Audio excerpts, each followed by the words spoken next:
ഇനി നമ്മൾ ഡിസ്കസ് ചെയ്യാൻ പോകുന്നത് MPCE 21 കൗൺസിലിംഗ് സൈക്കോളജിയാണ്. ഇഗ്നോയിലെ കൗൺസിലിംഗ് സൈക്കോളജിയിലെ ആദ്യത്തെ പേപ്പറാണ്.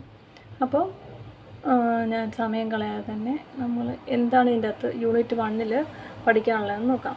Introduction to counselling and characteristics of a counsellor. അതായത് കൗൺസിലിങ്ങിൻ്റെ ഒരു ഇൻട്രൊഡക്ഷനും പിന്നെ ക്യാരക്ടറിസ്റ്റിക്സ് ഓഫ് എ കൗൺസിലർ. അപ്പോൾ എന്താണ് കൗൺസിലിംഗ്? നമ്മളിത് സെക്കൻഡുകൾ വന്നപ്പോൾ നമുക്ക് ക്ലിനിക്കൽ സൈക്കോളജി ഉണ്ട്, പിന്നെ കൗൺസിലിംഗ് സൈക്കോളജി ഉണ്ട്, പിന്നെ ഓർഗനൈസേഷൻ സൈക്കോളജി ഉണ്ട്. അപ്പോൾ ഈ നമ്മളുടെ ഈ കൗൺസിലിംഗ് സൈക്കോളജി എന്ന് പറയുന്നത് ശരിക്കും കൗൺസിലിംഗ് സൈക്കോളജി ആർക്കാണ് ചെയ്യുന്നത്? അതായത് ഇൻസൈറ്റുള്ള പേഷ്യൻസിന്. അതായത് എനിക്ക് അറിയാം എനിക്കെന്തോ ഒരു പ്രശ്നമുണ്ട്, അപ്പോൾ അങ്ങനെയുള്ളവർക്ക് വേണ്ടി ചെയ്യുന്നതാണ് കൗൺസിലിംഗ് സൈക്കോളജി.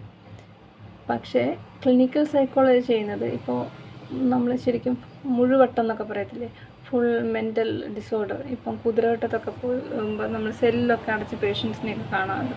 അപ്പം അവരെന്ന് പറയുന്നത് സൈക്കോസിസ് ആയിട്ടുള്ള പേഷ്യൻസാണ്. അപ്പം അവർക്കാണ് ക്ലിനിക്കൽ സൈക്കോളജിക്കാർ തെറാപ്പി കൊടുക്കുന്നത് അല്ലെങ്കിൽ കൗൺസിലിംഗ് കൊടുക്കുന്നത്. അവർക്ക് മെഡിക്കേഷൻ മാത്രമല്ല കൗൺസിലിംഗ് ആവശ്യമാണ്. അപ്പം ക്ലിനിക്കലുകാരാണ് അങ്ങനെയുള്ള പേഷ്യൻസിന്, അതായത് ഇൻസൈറ്റ് ഇല്ലാത്ത പേഷ്യൻസിന് കൗൺസിലിംഗ് കൊടുക്കുന്നത്.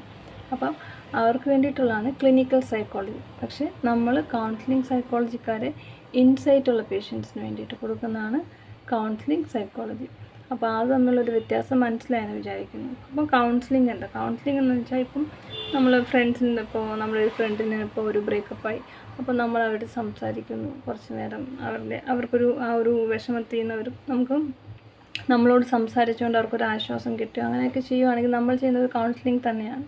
പിന്നെ അതേപോലെ ചില ചർച്ചുകളിലും അല്ലെങ്കിൽ നമ്മുടെ ദേവാലയങ്ങളുമായിട്ട് ബന്ധപ്പെട്ടൊക്കെ കൗൺസിലിംഗ് കൊടുക്കാറുണ്ട്. പക്ഷേ സൈക്കോതെറാപ്പി അല്ലെങ്കിൽ സൈക്കോളജിക്കൽ കൗൺസിലിംഗ് എന്ന് പറയുമ്പം 5 വർഷം അല്ലെങ്കിൽ അതായത് BSc സൈക്കോളജി അല്ലെങ്കിൽ BA സൈക്കോളജി, പിന്നെ MA സൈക്കോളജി അല്ലെങ്കിൽ MSc സൈക്കോളജി, ഇങ്ങനെ 5 വർഷം അല്ലെങ്കിൽ ഏതെങ്കിലും ഡിഗ്രി കഴിഞ്ഞിട്ട് നമ്മൾ PG ചെയ്ത് പിന്നെ അങ്ങനെ നമ്മൾ ഈ തെറാപ്പീസും അല്ലെങ്കിൽ അതിനുള്ള ട്രീറ്റ്മെൻറ്റ്സൊക്കെ കൊടുക്കുന്നതിനാണ് സൈക്കോളജിക്കൽ കൗൺസിലിംഗ് എന്ന് പറയുന്നത്.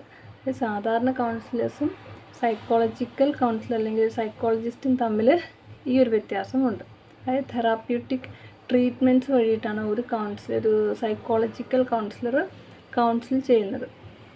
അപ്പോൾ ആളുകൾക്ക് ഏത് തരത്തിലുള്ള പ്രശ്നങ്ങളുണ്ടാകാം. ചിലപ്പോൾ ട്രോമ ഉണ്ടാകാം. ട്രോമ എന്ന് പറയുമ്പോൾ ഏതെങ്കിലും ഒരു ബാഡായിട്ടുള്ള അല്ലെങ്കിൽ ഭയങ്കര സാഡായിട്ടുള്ളൊരു ഇൻസിഡൻറ്റ് നമ്മുടെ ലൈഫിൽ ഉണ്ടാവുകയാണ്. അപ്പം നമ്മളതിന് അതേപോലെയുള്ള ഏതെങ്കിലുമൊക്കെ നിമിഷങ്ങൾ ട്രിഗർ ചെയ്യുമ്പോൾ നമുക്ക് നമ്മുടെ മൈൻഡ് പെട്ടെന്ന് ഡൗൺ ആവുന്നു. ആ തരത്തിലുള്ള ട്രോമാസൊക്കെ ഉള്ള, അല്ലെങ്കിൽ ചൈൽഡ് അബ്യൂസ്, സെക്ഷൽ അബ്യൂസ്, പിന്നെ അല്ലെങ്കിൽ എന്തെങ്കിലും രോഗം ചെറുതിൽ എന്തെങ്കിലുമൊക്കെ വന്നിട്ടുണ്ടെങ്കിൽ അതിനൊക്കെ നമ്മൾ ഈ കൗൺസിലിംഗ് കൊടുക്കാറുണ്ട്. അല്ലെങ്കിൽ പെട്ടെന്ന് ഇപ്പോൾ ഒരാൾ മരിച്ചുപോയി, അപ്പോൾ ആ ഒരു വേദന നമുക്ക് സഹിക്കാൻ പറ്റുന്നില്ല, അപ്പം അതിനൊക്കെയും കൗൺസിലിംഗ് കൊടുക്കാറുണ്ട്.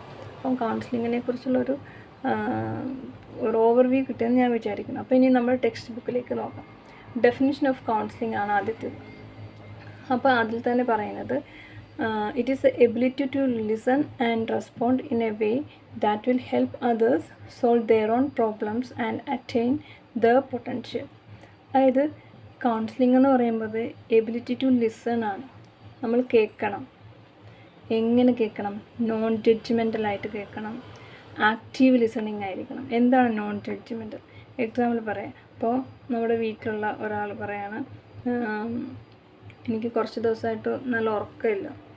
അപ്പോൾ നമ്മൾ എടുത്ത് വായിക്കുന്നത് പറയും, പിന്നെ നീ മാത്രമല്ല ഉറങ്ങാത്തത്, ഞങ്ങൾ ഉറങ്ങുന്നില്ല, അല്ലെങ്കിൽ ഞാനും ഉറങ്ങുന്നില്ല, അല്ലെങ്കിൽ നീ രാത്രി മൊത്തം മൊബൈൽ നോക്കിയിരിക്കുകയാണ്. അതായത് അവരുടെ ആ ഒരു പ്രോബ്ലത്തിനെ നമ്മൾ ജഡ്ജ് ചെയ്തിട്ട് നമ്മളെപ്പോഴും ആൻസർ പറയാറുള്ളൂ. അതുകൊണ്ടാണ് ഈ കൗൺസിലിംഗ് എപ്പോഴും നമ്മുടെ സ്വന്തം ഫാമിലിക്കോ അല്ലെങ്കിൽ നമ്മുടെ പിയർ ഗ്രൂപ്പ്സ്, റിലേറ്റീവ്സ് അങ്ങനെയവർക്ക് ചെയ്യാൻ പാടില്ല എന്ന് പറയുന്നത്. നമ്മുടെ സ്വന്തത്തിലുള്ളവർക്ക് നമ്മൾ തന്നെ കൗൺസിൽ ചെയ്യാൻ പാടില്ല. ഓക്കെ, എന്ന് വെച്ചാൽ അവിടെ ജഡ്ജ്മെൻ്റലായി പോകും. സോ നോൺ ജഡ്ജ്മെൻ്റലായിരിക്കണം. പിന്നെ ആക്റ്റീവ് ലിസണിങ് എന്ന് പറയുമ്പോൾ കേൾക്കുക എന്നുള്ളത് അത് ശരിക്കും ഒരു കലയാണ്.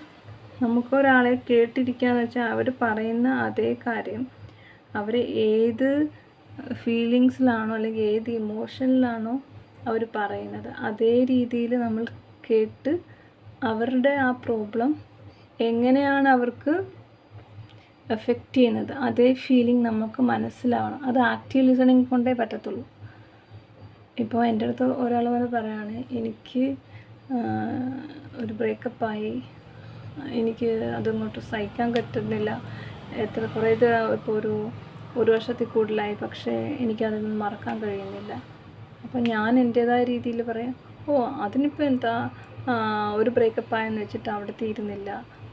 അങ്ങനെ എൻ്റേതായ ഒരു സൊല്യൂഷൻ അല്ല ഞാൻ പറയുന്നത്.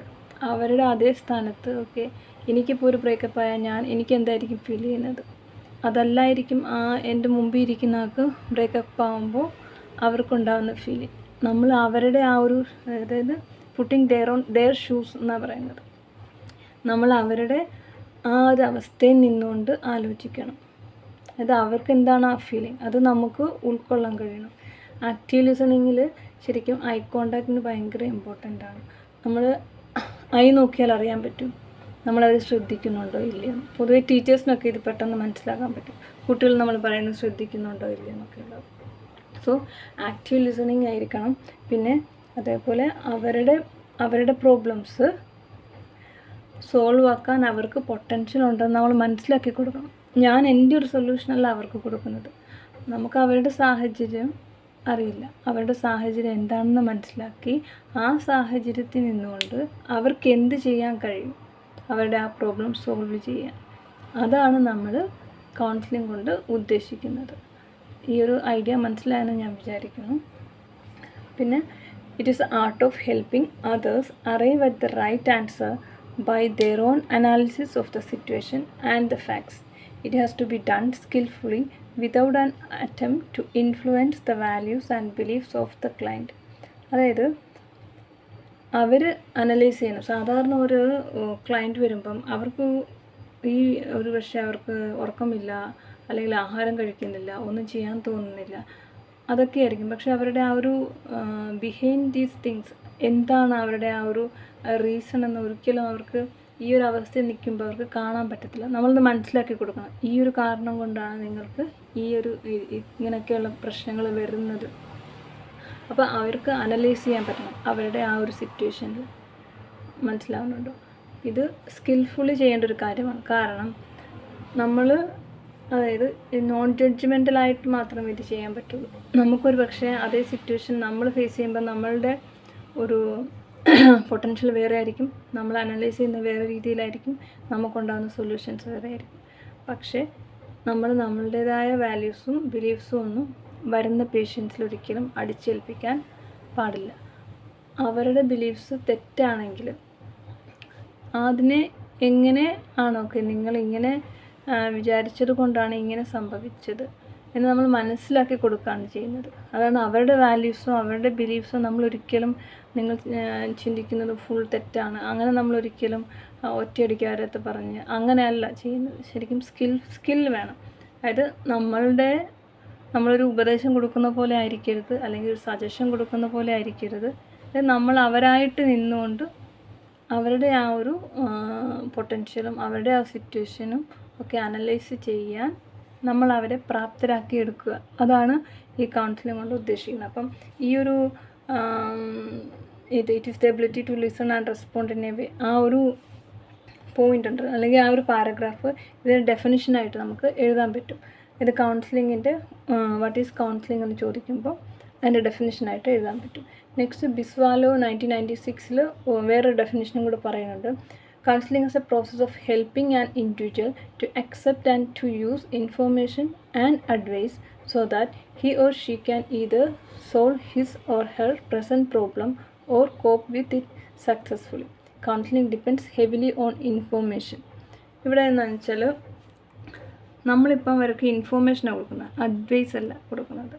അല്ലേ, അതായത് നമ്മളിപ്പം സാധാരണ പറയാറുണ്ടല്ലോ, കന്നിമൂലയിൽ വീട് വെച്ച് കന്നിമൂലയിൽ ഇത് ബാത്റൂമൊക്കെ വന്നാൽ ആ വീടിന് ദോഷമാണ്, അല്ലെങ്കിൽ പൂച്ച കുറുകെ ചാടിയാൽ ദോഷമാണ്, അല്ലെങ്കിൽ ഈ നാളുകാർക്ക് അങ്ങനെയാണ്, അല്ലെങ്കിൽ കൂടോത്രം ഫലിക്കും.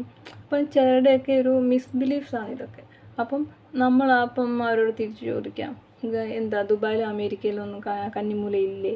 അപ്പോൾ അങ്ങനെയൊക്കെ ചോദിച്ചുകൊണ്ട് അവരുടെ ആ ഒരു വിശ്വാസം നമുക്ക് മാറ്റിയെടുക്കാൻ പറ്റും, അല്ലെങ്കിൽ അവരെ നമുക്ക് എഡ്യൂക്കേറ്റ് ചെയ്യാൻ പറ്റും. അപ്പോൾ ഇതെല്ലാം ഇൻഫോർമേഷനാണ്, അതാണ് ഇവിടെ പറയുന്നത്. അപ്പോൾ ഈ ഒരു ഡെഫിനേഷൻ വേണമെങ്കിൽ നമുക്ക് പഠിക്കാവുന്നതാണ്. പിന്നെ അടുത്തതെന്ന് പറയുന്നത് British association for counselling and psychotherapy ഇതിൽ പറയുന്നത്, കൗൺസിലർ എന്ന് പറയുന്നത് ഒരു ക്ലയൻറ്റിനെ ഒരു പ്രൈവറ്റായിട്ട് കോൺഫിഡൻഷ്യലായിട്ട് ഒരു റൂമിൽ വെച്ചിട്ടാണ് കാണുന്നത്. അല്ലാതെ ഓപ്പൺ സ്പേസിലോ അല്ലെങ്കിൽ നോർമലി ഒരു പിന്നെന്താ പറയുന്നത്, ഒരു ഡോക്ടർ ഒരു രോഗിയെ, ഒരു പേഷ്യൻറ്റിനെ കാണുന്ന ഒരു റൂമിൽ വെച്ച്, എന്ന് വെച്ചാൽ അവിടെ സിസ്റ്റേഴ്സ് ഉണ്ടായിരിക്കും, അല്ലെങ്കിൽ അസിസ്റ്റൻറ്റ്, അങ്ങനെ ആരെങ്കിലുമൊക്കെ കമ്പൗണ്ടർ, അങ്ങനെ ആരെങ്കിലുമൊക്കെ ഉണ്ടായിരിക്കും. പക്ഷേ ഒരു കൗൺസിലർ ഒരു പേഷ്യൻറ്റിനെ കാണുമ്പം കോൺഫിഡൻഷ്യലായിരിക്കും. അപ്പം എന്ന് വെച്ചാൽ ആ ഒരു ക്ലയൻറ്റും സൈക്കോളജിസ്റ്റും മാത്രമേ അവിടെ കാണുകയുള്ളൂ. അപ്പം അങ്ങനെ ഒരു റൂമിൽ, പിന്നെ അങ്ങനെ റൂമിൽ വെച്ചിട്ട് എന്താണ് ആ ക്ലയൻറ്റിന് എന്താണ് ഡിഫിക്കൽട്ടി, അല്ലെങ്കിൽ എന്താണ് ഡിസ്ട്രെസ്, അല്ലെങ്കിൽ എന്താണ് ഡിസാറ്റിസ്ഫാക്ഷൻ വിത്ത് ഹിസ് ലൈഫ്, അല്ലെങ്കിൽ എന്താണ് പർപ്പസ് ഇല്ലേ. അപ്പോൾ ഈ ഒരു കാര്യങ്ങളൊക്കെ നമ്മൾ മനസ്സിലാക്കി കൊടുക്കുകയാണ് കൗൺസിലിംഗ് കൊണ്ട് ഉദ്ദേശിക്കുന്നത്. അതാണ് മൂന്നാമത്തെ ഡെഫിനിഷനായിട്ട് പറയുന്നത്. വേണമെങ്കിൽ ഈ ഒരു 3 ഡെഫിനിഷനിൽ ഏതെങ്കിലും ഒരെണ്ണം നമുക്ക് യൂസ് ചെയ്യാൻ പറ്റും. പിന്നെ അതേപോലെ നെക്സ്റ്റ് ഒരു പോയിന്റ് പറയുന്നത്, അമേരിക്കൻ സൈക്കോളജി കൗൺസിലിംഗ് അസോസിയേഷനും പിന്നെ അമേരിക്കൻ സൈക്കോളജി അസോസിയേഷനും കൗൺസിലിംഗ് എന്താണെന്ന് പറഞ്ഞിട്ടുണ്ട്. അതായത് കൗൺസിലിംഗ് ഒരു പ്രൊഫഷനാണ്, അല്ലേ? കൗൺസിലിംഗ് ഒരു പ്രൊഫഷനാണ്. മറ്റുള്ള എല്ലാ പ്രൊഫഷനെ പോലെയും കൗൺസിലിംഗ് ഒരു പ്രൊഫഷനാണ്. പിന്നെ കൗൺസിലിംഗിൽ personal, social, vocational empowerment and educational concerns ഒക്കെ ഡീൽ ചെയ്യുന്നുണ്ട്. അതായത് പേഴ്സണൽ ഒരു ഡിപ്രഷൻ മാത്രമല്ല, അല്ലെങ്കിൽ സോഷ്യൽ എന്ന് വെച്ചാൽ നമ്മൾക്കിപ്പോൾ ഒരു മീറ്റിങ്ങിന് പോകാൻ കഴിയുന്നില്ല, അല്ലെങ്കിൽ ഒരു ഫംഗ്ഷന് പോകാൻ കഴിയുന്നില്ല, അല്ലെങ്കിൽ ക്രൗഡ് പ്ലേസിൽ പോകാൻ കഴിയുന്നില്ല. പിന്നെ വൊക്കേഷണൽ എംപവർമെൻറ്റ്, ചിലർക്ക് പിന്നെ എക്സാം എഴുതി കഴിഞ്ഞ് ഏതെങ്കിലും ഒരു കോഴ്സിലേക്ക് ചേർന്ന് കഴിയുമ്പോഴായിരിക്കും ബുദ്ധിമുട്ട്. അപ്പം അതായത് എഡ്യൂക്കേഷൻ കൺസേൺ, അല്ലെങ്കിൽ നെക്സ്റ്റ് എന്താണ് ഫ്യൂച്ചറിൽ ഞാൻ എന്താണ് പഠിക്കേണ്ടത്. അപ്പോൾ ആ ഒരു ഒരു കൺഫ്യൂഷൻ ഉണ്ടാകുന്ന സ്ഥലത്ത് നമുക്ക് കൗൺസിലിംഗ് കൊടുക്കാവുന്നതാണ്. പിന്നെ നേരത്തെ പറഞ്ഞ പോലെ ഇൻസൈറ്റ് ഉള്ളവർക്ക് മാത്രമേ നമുക്ക് കൗൺസിലിംഗ് കൊടുക്കാൻ പറ്റത്തുള്ളൂ. അതായത് counselling is conducted with persons who are considered to function within the normal range. Next, counselling is theory based and is take place in a structured setting. Counselling theory based ആണ്. ഒരുപാട് theories ഉണ്ട്. CBT ഉണ്ട്, REBT ഉണ്ട്, cognitive therapy, അങ്ങനെ different types of തെറാപ്പീസും തിയറിയൊക്കെ base ചെയ്ത് സ്ട്രക്ചേർഡാണ്. ഒരു കൗൺസിലിംഗ് ചെയ്യുന്നതിന് ഒരു പർട്ടിക്കുലർ സ്ട്രക്ചറുണ്ട്. അതേപോലെ തന്നെ കൗൺസിലിംഗ്